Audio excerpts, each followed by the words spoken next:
大家好，我是娟子，今天给大家分享一个豆沙酥饼的做法，酥脆香甜，咬一口直掉渣。在160毫升的温水里加入3克酵母粉、5克白糖，促进酵母发酵。先搅拌至白糖完全融化，倒在260克的面粉里，边倒边搅拌，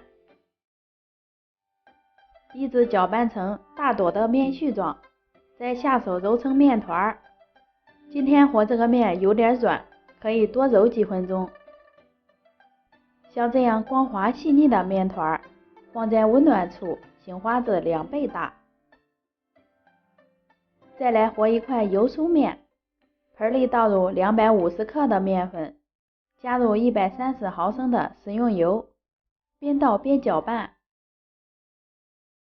一直搅拌到没有干面粉，再抓捏成面团，多揉搓一会儿，这样油酥更细腻。然后把油酥面团放在面板上，搓成长条状，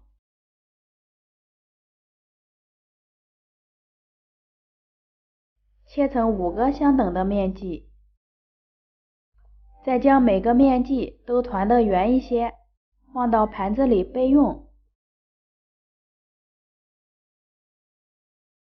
2个多小时，面团也发好啦，里面满满的小气泡。取出面团，充分的揉搓排气，这样也能增加面的筋性。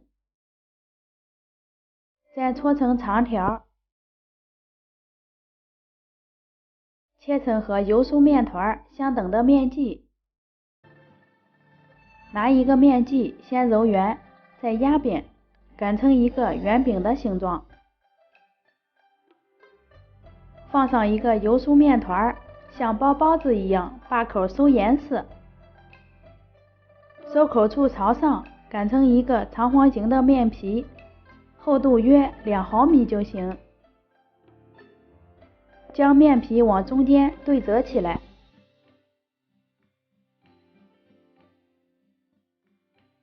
再次擀薄，从下边给卷起来，这样可以增加饼的层次。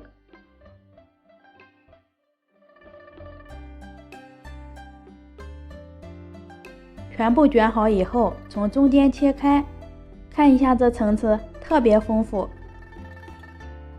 再将切口处朝下捏出一个小碗的形状，放上一个豆沙馅，用虎口慢慢的收拢，多余的面剂给它掐掉，再擀成一个圆饼，一个生胚就做好啦。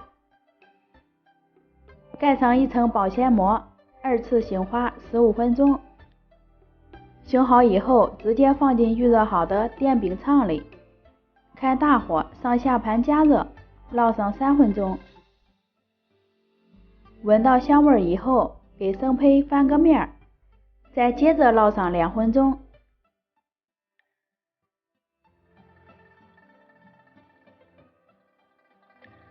看一下两面都呈金黄色，小饼就熟啦。大火烙制能缩短烙饼的时间，使饼的表皮酥脆，内里柔软。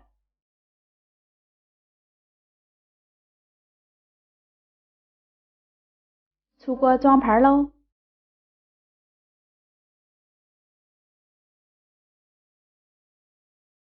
表皮金灿灿的，用手一抓，酥的直掉渣。里面柔软，层次也多，加上香甜的豆沙馅儿，真的是太好吃了。想吃的话，就跟着做起来吧。